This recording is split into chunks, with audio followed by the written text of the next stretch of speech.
कंडु मुनि जैसे भगवान पुरुषोत्तम सर्वव्यापक निर्विकार अजन्मा एवं नित्य हैं, वैसे ही उनके स्मरण से मेरे रागादि दोष शांत हो जाएं। मन बड़ा ही प्रबल है, जन्म जन्म से वासनाओं के संस्कार चित्त में दबे पड़े हैं। कब कौन सा दोष, कौन सी वासना भड़क उठेगी, इसका कुछ ठिकाना नहीं है। जो दोष अपने में ढूंढने से भी नहीं जान पड़ते, वे ही समय पाकर इस प्रकार उभर पड़ते हैं कि मनुष्य उनका दास सा बन जाता है। सारे संयम सब विचार धरे रह जाते हैं। अपने बल पर जो संयम करना चाहता है, उसके संयम का भवन पानी पर खड़ा है। धर्म के स्वामी तो अच्युत हैं। भगवान के भरोसे उन्हीं की कृपा के सहारे धर्म एवं संयम सब चलते हैं, तभी वे सुदृढ़ होते हैं। भगवान पर विश्वास होना ही धर्म का प्राण है। जहाँ प्राण नहीं है, वहाँ सामाजिक सदाचार के रूप में संयम, सत्य आदि हों भी तो वे मृत हैं। वे कब नष्ट हो जाएंगे, इसका कुछ ठिकाना नहीं। प्राचीन काल में कंडु नामक एक मुनि गोमती नदी के तीर पर एकांत स्थान में तपस्या करते थे। उनका तपोवन फूलों फलों से भरे वृक्ष लताओं से बड़ा ही सुहावना था। वहाँ वे मुनि व्रत, उपवास, मौन आदि नियम संयम का पालन करते हुए कठोर तप में लगे रहते थे।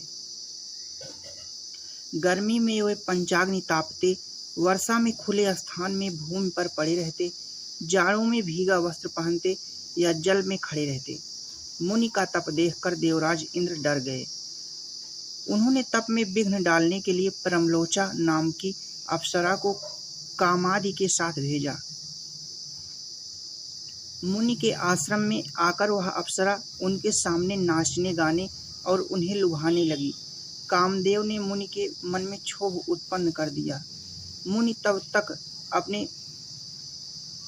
तप के ही बल पर रहने वाले थे, भगवान का आश्रय था नहीं। वे उस अप्सरा के वश में हो गए।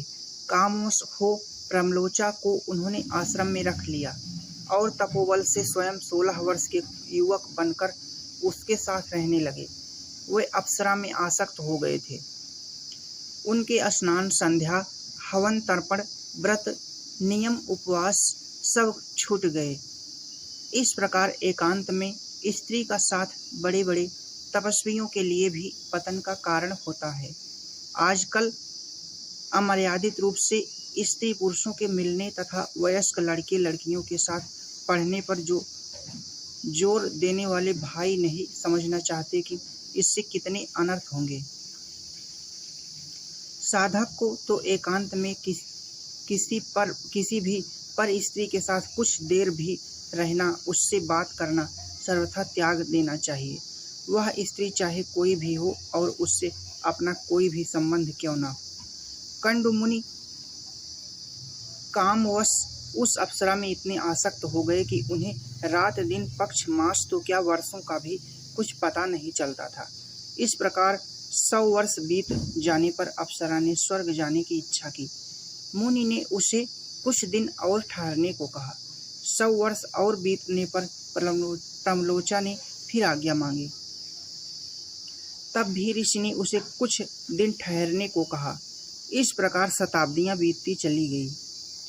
मुनि आज्ञा देते नहीं थे और उनके शाप के भय से अप्सरा जा नहीं पाती थी। एक दिन पूर्वकृत पुण्यों के प्रभाव से मुनि को कुछ चेत हुआ। वह शीघ्रता पूर्वक कुटिया से बाहर जाने लगे। अप्सरा ने पूछा, आप कहाँ जा रहे हैं? उन्होंने बताया, सूर्यास्त हो रहा है, संध्या करनी है, अन्यथा कर्म का लोप हो जाएगा। अप्सरा ने हाथ जोड़कर नम्रता पूर्वक कहा, भगवान, आज क्या नया सूर्यास्त हो रहा है? वह तो नित्य ही होता है। कितना समय बीत गया, आपने किसी और दिन तो संध्या की नहीं। मुनि को आश्चर्य हुआ। उन्होंने कहा, तुम यह क्या कह रही हो? आज सवेरे ही तो तुम आई हो। अप्सरा ने बताया, भगवान, यह तो ठीक ही है कि मैं जब आई तब प्रातःकाल ही समय था, किंतु उसे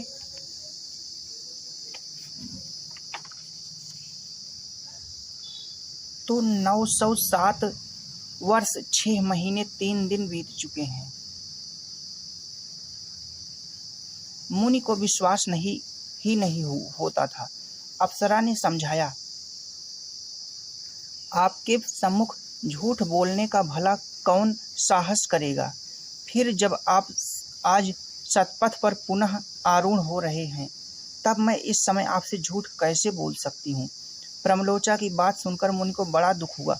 वह बोले, पापिनी, तूने बहुत बुरा किया। तूने मेरे तप का नाश कर दिया। मैं तुझे शाप दे सकता हूँ, पर सत्पुरुष जिसके साथ 7 पग भी चल लेते हैं, उसे अपना मित्र मान लेते हैं। मैं तो इतने दिन तेरे साथ रहा, तेरा दोष भी क्या है। मैं ही इंद्रियों का दास हूँ, मुझे धिक्कार है। मेरा मन मेरे बस में नहीं।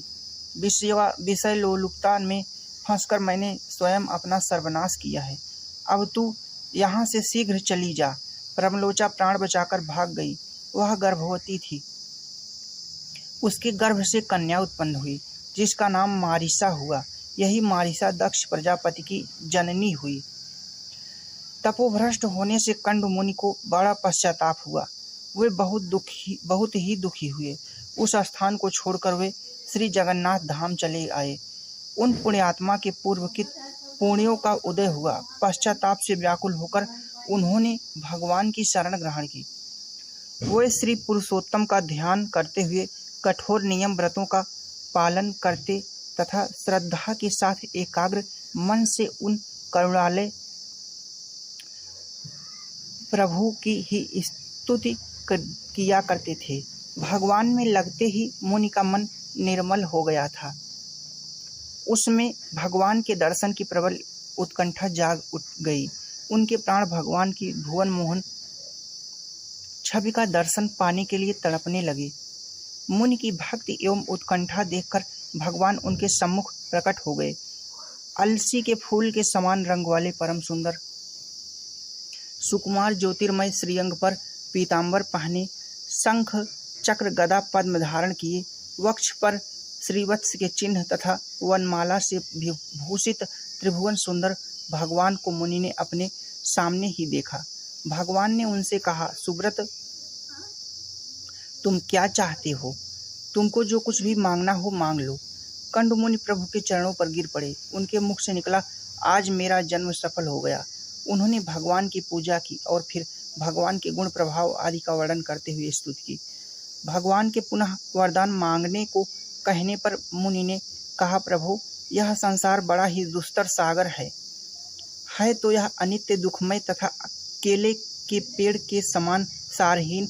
यह माया से दिखता है, जल के बुलबुले के समान क्षणभंगुर है, फिर भी इसमें महान उपद्रव हैं।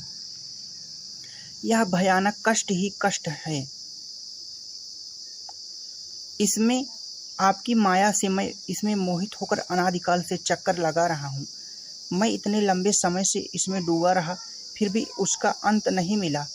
अब मैं इससे भयभीत होकर आपकी शरण आया हूँ। देवदेवेश गोविंद, आप मुझ पर कृपा करें, मुझे इस संसार सागर से सदा के लिए पार कर दें। भगवान ने कहा, मुनि, तुम्हें अवश्य मोक्ष प्राप्त होगा। स्त्री या पुरुष, किसी वर्ण का कोई भी मनुष्य हो, जो कोई मेरी शरण आता है, जो भी मेरी भक्ति करता है, वह अवश्य मुझे प्राप्त कर लेता है। भक्त वत्सल श्री हरि मुनि को वरदान देकर अंतर्हित हो गए। कंड मुनि ने भी समस्त कामनाओं को त्याग कर, ममता तथा अहंकार को छोड़कर, इंद्रियों को भली भांति संयत करके मन को भगवान में लगा दिया और वे देव दुर्लभ परम पद को प्राप्त हुए। जय श्री हरि, जय श्री हरि, जय श्री हरि। सीताराम सीताराम सीताराम। नारायण नारायण नारायण।